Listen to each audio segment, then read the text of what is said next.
All right. Hello, everybody, and welcome back to another edition of A Handful of Hope. My name is Jesse Brisendine, and today I am pleased and grateful to have Lydia with us. Lydia is a doctor of chiropractic and health and a health fanatic with a BS in Kinesiology from Westmont College. While in graduate school, she earned her CSCS, USAW, and Precision Nutrition Level 1 certification while personal training on the side, as well as training for her own goals. She most recently opened her own chiropractic office in Leavenworth, Washington to serve her community. She loves educating patients on the power of chiropractic nutrition and exercise. Lydia, thank you so much for being here. I am super grateful to have you. This is going to be awesome. For having me. I'm happy to be here. Yeah, absolutely. And just full disclosure, this is round 2 shot for us because my internet crapped out right when we got started. So here's hoping it'll work well for us this time. So Lydia, you and I were talking offline about the stress and the fear that's going on in the world right now, and about how that's infecting and impacting people. And you were talking about some of the physiological and medical aspects of stress and fear, and how that can really negatively impact our immune system and everything else. I was hoping you might speak a little bit to that. Yeah, definitely. So I'll start from ground zero with our central nervous system, okay? And then we'll work our way up. With our central nervous system, we have two systems. One is called the parasympathetic system, and then the other one is called the sympathetic system.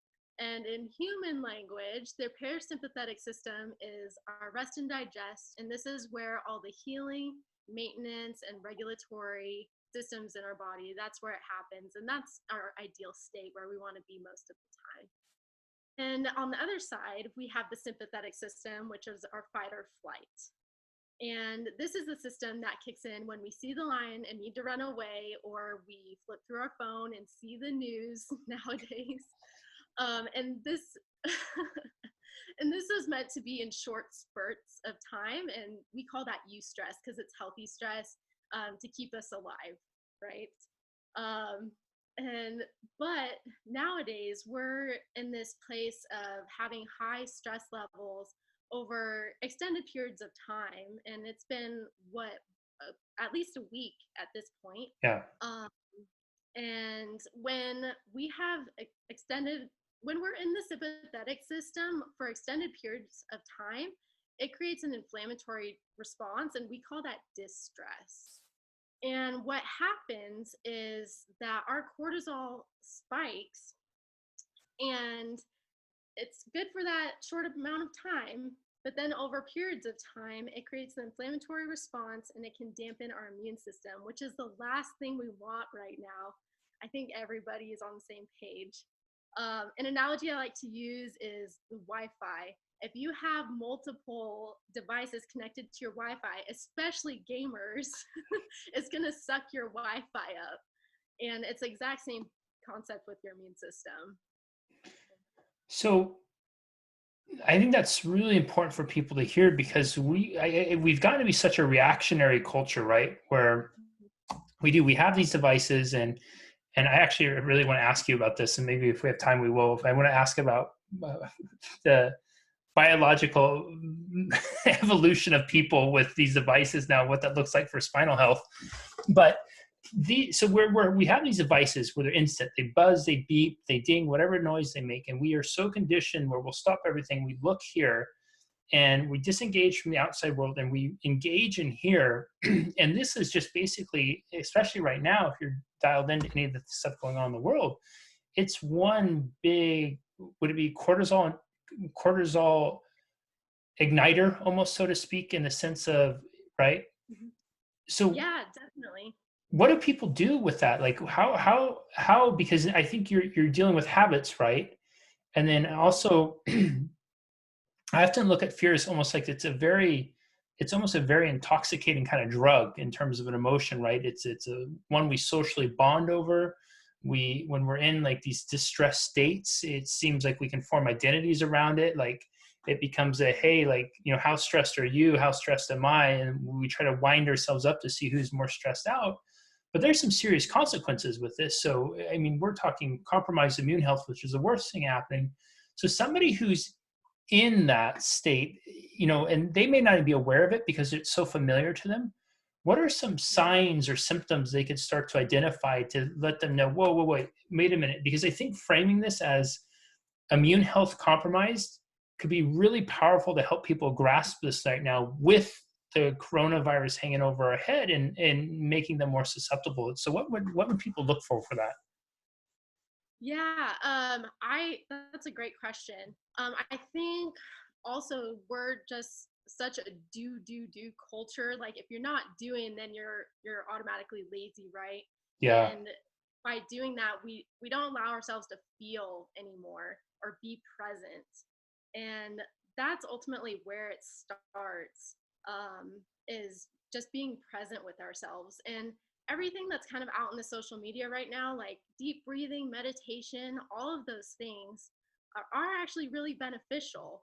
And that's ground zero where you got to start, as well Mhm. as good nutrition and movement. So So it's kind of tuning out the outside and really getting back to center. Be almost like be where your feet are, so to speak. yeah, exactly, definitely. And also connecting with other people too, because we're not used to being isolated as well. We're very Mm. social. We're social beings. And I think connecting with friends and loved ones at least once a day, that can really help too. I think that connection piece, I'm going to be curious to see how this plays out, but I think that this is going to end up being one of the best things ever for connecting. I think that at least my observation has been is usually when we go to lunch now, you and I go to lunch, but it's not two, it's four people. You and I, and then we each have a place setting for our phone, right? And then our Hmm. phones take command of any conversation that comes up. So you could be telling me something super cool, Jesse, I just opened my practice, and I'm literally, oh yeah, that's really great. That's kind of how our interactions are now. But now that we have those luxuries stripped away from us, it might give us that pause that we so desperately need to be where our feet are and really start to value this and how much it can impact our lives. Hmm. Definitely. Yeah, now's the time to do the internal work or do the things that you've been trying to do, like those New Year's resolutions. Now's a great time. Mm. Like, use this time, like, be productive. Don't, like, you just got to switch your mindset because your mindset can dictate your biology. And we already see this with fear as being an example. So, Can you expand on that a little bit more? Because I think that's such an important point. Like how does mindset correlate to our biology? Like how does that express itself in there? yeah. So like I said earlier, the fear is kind of the stressor in this situation. So when we're in a fear situation for extended periods of time, and not like that short period of time, it can become inflammatory and it can really it can spike our cortisol levels and dampen our immune system. And if somebody's having an inflammatory response, how might they feel? Would it make them feel more lethargic? Would it make them feel more anxious? How would that manifest itself for them? Yeah, there's a lot of different ways. One, you can start to feel under the weather. You can start to feel sick. You can definitely feel anxious. Um, what else? Everyone kind of has their own response to extended periods of time Mm. stress. Um, Personally, I have found when I have pushed my limits to stress, then I'll become forgetful of things, and that's very rare for me. Um, I'll have weird like reactions, like, or I'll get a tick in my eye, Hmm. and so that's when I know I pushed it too far. But everyone is so different, and it manifests itself in different ways. And it can also depend on nutrient deficiencies too. If someone is deficient in a nutrient, they're gonna have different signs or symptoms than maybe someone who isn't. When you said the tick in your eye, I every now and then I'll get a random tick in my eye. And I've never thought of why it would be, and I'm wondering if that might be why it is. You never know. Yeah, I'll pay attention now. Yeah, take some deep breaths and see what happens. Yeah, that's really interesting. I never thought about that. It's such a subtle thing, but it seems like it comes on out of nowhere, but I know it's not coming out of nowhere, and I never drew those lines before. And so I mean that's to the point though, is like some of these things that we could be walking around this inflamed state right now, and and making our immune system more compromised and not even realizing it because we've gotten so conditioned to hanging out in this feared response. Yeah, and I think a lot of people, they think of stress as being a physical thing, but it's also psychological as well. And you have control of your thoughts, and you got to take responsibility for your health. You know, if you're not happy with where you're at, like, you're the only one who can make those changes for the better. So I think that's such an important point, especially now, because unfortunately, it seems our modern world, and it's spearheaded sometimes by many of our quote unquote leaders. And I won't turn this into a political thing, but what I will say is, it seems like it's gotten to be where we're all raised with the sticks and stones will break your bones, but names will never hurt us. And it seems like our leadership, rather than taking responsibility, oftentimes they'd rather call each other names and blame one another. You know, the Democrats' fault, the Republicans' fault, or whatever it is. And I think that's so important to reiterate now, because what the trickle down effect with that is many of us will feel like we're just kind of these helpless beings unable to do anything, because leadership demonstrates to us consistently that we shouldn't take responsibility. But the truth is that it's only us that can take responsibility for our health and make these proactive changes to recognize that we might be in this flame space, to do something about it, to start to practice meditation, deep breathing, do some exercises, which I know you're going to run us through here in a few minutes, and do those proactive measures that can help us. How important is sleep for something like during this time, just in general, but then maybe let's broaden it to, especially right now in times of stress and fear and heightened anxiety, how important is sleep? it's essential. That's when our body does the most healing. So if you're not sleeping well, then that's a large or very large problem, in my opinion. And there's various things that you can do to help sleep better. The first one I would say is, if you're having racing thoughts, or just like can't get your brain to shut off, I would journal for 10 minutes before you go to sleep. Just get all of those thoughts out on paper, so it's not sitting in your brain. If you have a to-do list going through your brain, then just write it down, because then you don't have to worry about remembering it. It's on paper, so you can just look at that and do that. I'm also a big advocate of exercise, so making sure you're doing at least 30 minutes of movement a day. Motion is lotion, is what they say up here. I love that. So yeah, do that. I would highly recommend magnesium. The majority of us are deficient, and it's really difficult to get the daily amount from food. Like for magnesium, we can eat almonds, but we would need to eat, I think the number is about 6,000 of them. So,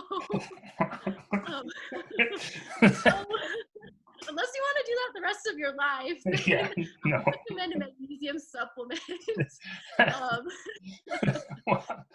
And magnesium does pretty much, it does a lot in the body, so I would highly recommend it. I would recommend a magnesium glycinate in a capsule form.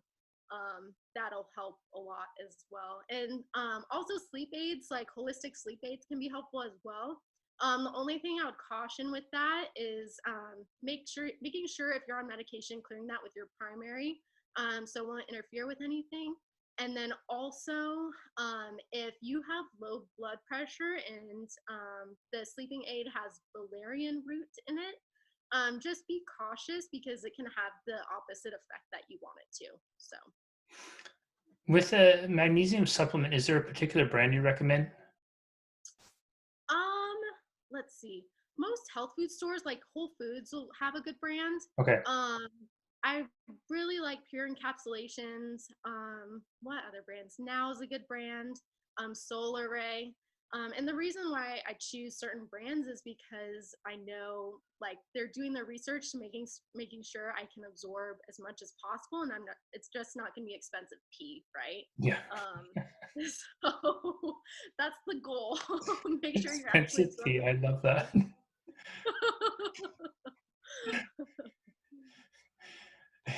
Yeah, I absolutely love that. I think so many people are doing the panic buy for vitamins and supplements right now, thinking it's going to boost their immune system, not looking into the ratios, or that they've never done it before, and they're literally peeing out pennies, nickels, and dimes every time they go now. Literally, yeah. Yeah. um, yeah, definitely with supplements, I do your research on the brand and making sure the form is good too. Like for example, with magnesium, the magnesium citrate, it can irritate people's GI tract and it can create some diarrhea, which I know we all love to have. Nothing like it. Yeah. And it just irritates the gut, and that's the last thing we want to do at this point. So magnesium glycinate is the way to go, in my opinion, for now. Yeah. Yeah, especially in our toilet paper scarce culture right now. Can you imagine? Yeah, you never Yeah. know. I mean, you find out real quick who has Yeah. it. So Yeah. Lydia, you had said you had, so I think a lot of people, more people are at home right now. More people may be sitting than they normally would. They might find themselves sitting on the couch, more sitting at home, not sure what to do. They might be sitting in like a makeshift office where it might not be, I think more offices seem to have more ergonomic designs to them too, but now your home makeshift office it might literally be a desk with a protein bar box with a computer popped up on it. Not saying that I would be doing that right now, but just saying that that might be some of the situations people are going with, and spinal health is going to be imperative, right? Not just, I mean, especially going through a stressful time like this, but in general. And you said you had some really great go-to exercises you could walk us through for helping us maintain spinal health during this time. yeah, definitely. You only get one spine. Like you can't replace it like a knee, so it's really important to take care of it. So we'll just start with the neck exercises. Okay. What I recommend to patients and what most chiropractors recommend to their patients and wish they did more at home is bringing chin to your chest and then slowly looking back as far as you can up to the sky and doing that for about 10 reps each. And then also going side to side and just go slow. Like you don't need to headbang it or anything like that. Like don't need to show off your range of motion.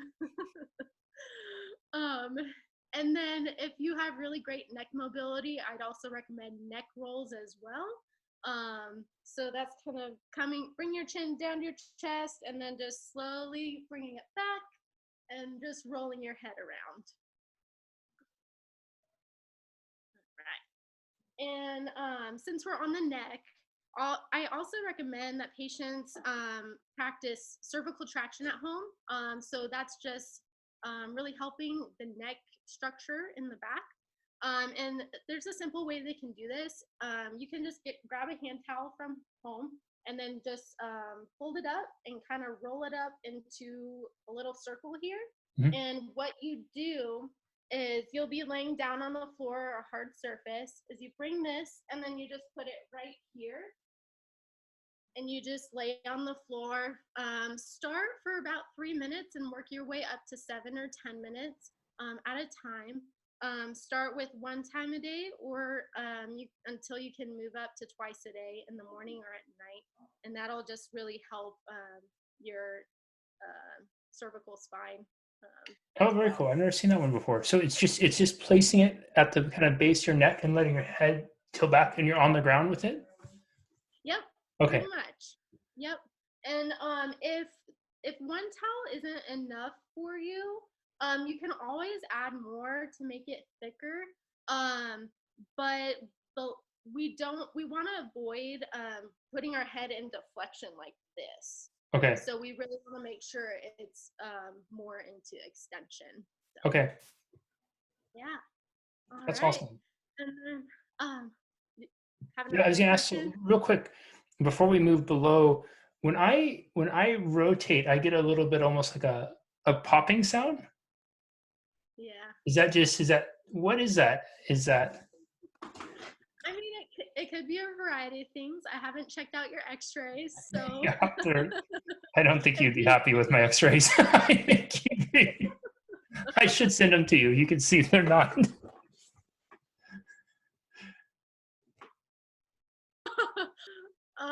yeah, it could be a variety of things. So I need to check out x-rays. Okay. So yeah. but nothing to be concerned about unless there's pain, and then you probably want to stop. So, Okay, no pain. okay, good. That's awesome. Good sign. All right. So we'll go ahead and move to the low back exercises. And ideally, you want to do this on a Swiss ball. If you don't have a Swiss ball, that's fine. You can just do this in a chair at home. But what you're going to do is you're going to tilt your hips forward and back. And you'll do that 10 reps each side or each time. And then next, you'll tilt your hips to the right and to the left, and you'll do that 10 times each as well. And then for the last one, you're gonna kind of rotate your hips like you're doing the hula, and you'll go 10, people know the hula, so that's the only analogy that works. Yeah, I had to think about it for a second, but now I get it. Yeah. So if you do 10 reps each way, that's a really great start. Yeah, I can feel that really opening up a little bit too. And I've been sitting a lot today, and that feels just that little bit feels better. Yeah, yeah. Motion, motion. How many times a day should we do those movements? I mean, you can do them as much as you want. Okay. I'd start out with morning and at night, and just see how it goes, and go from there. And you can adjust it to however you need to. So. And is it helpful to do them when we're in that emotion of stress and fear, or is it better to wait until we kind of get that to calm down a little bit and then do them? That's a great question. You know, if you're feeling stressed or if you're kind of having those feelings of fear, what I would do is I would do these motions and connect them to your breath. So kind of like yoga, just connecting the breath to the movement. So you might exhale, putting your chin to your chest, and then inhale, coming up.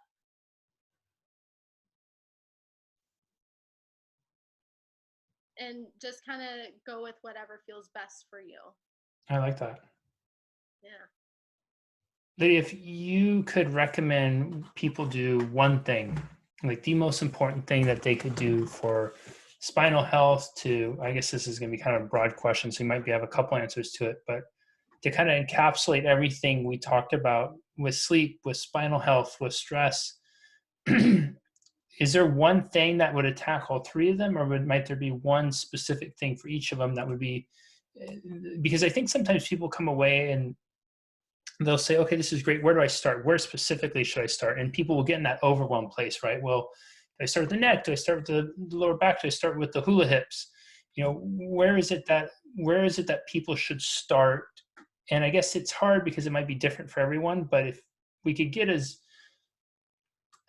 general as it allows to give as many people as possible permission, where would that be? I would start with breath work. Really? Yeah. Because once you're with your breath, you have control of whether you're in the parasympathetic state or the sympathetic state. And so when you have control of your breath, you can think clearly, you can move better, and you can heal better. And then for you, when you do breath work, do you use any sort of app or timer or anything like that to help with it? Or what does your breath work practice look like? Yeah, I mean, there's lots of apps out there, and everyone kind of has their preference. So I'm sure people have time to kind of search around for the one that resonates best with them at this time, which is a great thing to put on your to-do list. Yep. I'm definitely more simple. Like, so what I like to do is I like to inhale for four counts, and then hold for 4 counts, and then exhale for 4 counts, and hold for 4 counts, and just do that until I feel more calm or grounded. I feel different just doing it, that one repetition of it. Mm-hmm. Yeah, you can instantly feel it. That's powerful. So it's almost like too, maybe I think for all of you who might be out there and you're thinking, okay, I get that. Like I recognize I might be burning myself out. I might be overly stressed. Cortisol levels are up. I'm in inflammation. Set a reminder. Use this thing for something other than text messaging, and set reminders on there. And I used to, whenever I'm learning a new habit, and if I had to do a habit regularly, I would set a reminder anywhere from once a day to once every hour, and it would go off and just say, remind me of this, remind you this, remind you this. So if you find yourself in that really stressed state and you need to get back to your breath, it would maybe start with once a day, start with 3 times a day, start with 6 times a day, every other hour. As Lydia said, many of us have time now. And again, one of the opportunities with this time, and again, embrace it as an opportunity, as scary as it may be, this could really be one of the most extraordinary opportunities for you to really embrace your health and make it a priority. I think that one of the things we're seeing right now is with so much panic is people are fearful of their mortality, and recognize that we can do lots of things to set ourselves up to be as prepared as possible for these things, whether it's our nutrition or it's our mindfulness, it's our breath work, it's getting ourselves out of stress and fear, because not only does that make our immune system compromised, but it sets us up to make us very vulnerable for a host of other health problems. And so really, if you were to have this be a mantle of how can I make this time, how can I seize this as an opportunity to become the master of my health, starting with breath work and working your way out from that, and spinal mobility and everything, what would that look like for you? It would be a powerful thing for all of us to take on. Okay. Well, can you go over the question again? Yeah, I I don't would, know if I had a like, question, if I it was was just kind of, I think I was just went on a tangent there about it. yeah, no, it was great. Yeah. I completely agree. So just kind of tips to kind of stay or optimize our Yeah, if mood. you had, do you find that, yeah, maybe that would be a really good, is like, do you find that I'm sure you have lots of tips that you'll pass out to patients and whatnot, but do you find that there's a tip or a strategy that seems to be the most helpful for people to stick with it? Hmm. Oh goodness. Um, I everyone's different, and I always try to meet patients with where they're at. Hmm. So if you're at the point of like just starting your wellness journey, then start with the breath work. Start with that point. If you're more advanced and you move regularly and you eat well, keep doing those things, but just focus on staying in a state of rest and digest instead of fight or flight at this time. That's awesome. That okay. Lydia, everybody's at home right now. Well, not everybody, but I read upwards of 1 billion people are shelter in place, seeing lockdown, uh, quarantine, whatever the terminology is.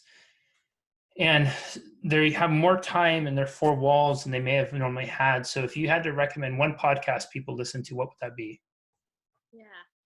Um, I really enjoy Meathead Hippie by Emily Schramm.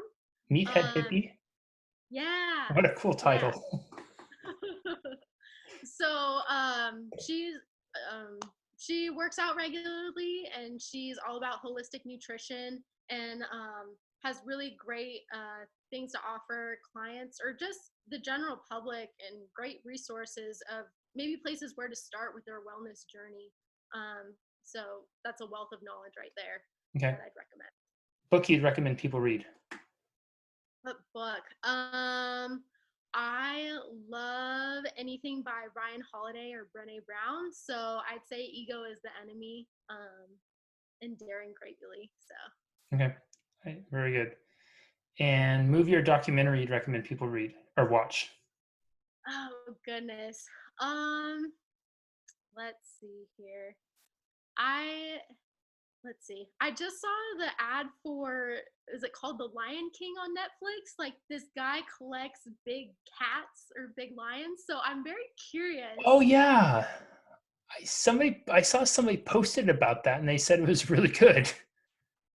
Right? Yeah, that's what people are saying. So I might add that to the list. I'm not sure. Um, but I really enjoyed the documentary Heal, and I think that's on Netflix too. So That's cool. I'll keep you updated about the Lion King. Yeah, give us the line update. And I think Heal seems to be a few people, and I think Heal's extremely appropriate for this time now too. Yeah, yeah. Everyone, as always, you definitely want to rewatch this. I think Lydia really brought to light some even bigger issues here that we may not be aware of because we fall into such habits. And we live in a world right now, and you've all heard me say this before, that I think fear and mediocrity are two of the biggest businesses in the world. And we're seeing those on steroids right now.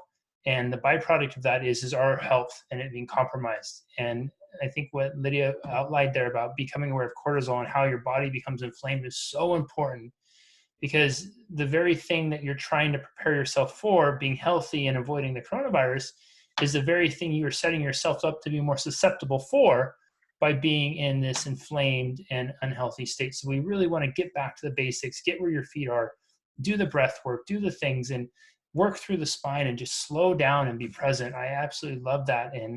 And integrating some sleep things and sleep strategies and everything else. This was absolutely incredible, Lydia. Thank you so much for being here and sharing with us, and sticking with me with the technical difficulties too. I appreciate that. Anytime. Thank you for having me. I really appreciate it. Yeah, absolutely. And then Lydia, you send me all your links too, so that way anybody who's in the Leavenworth area or people are going to Leavenworth, they can come and check you out. Yeah, definitely. All right, Lydia, take care. Have a good night. Bye. Bye-bye.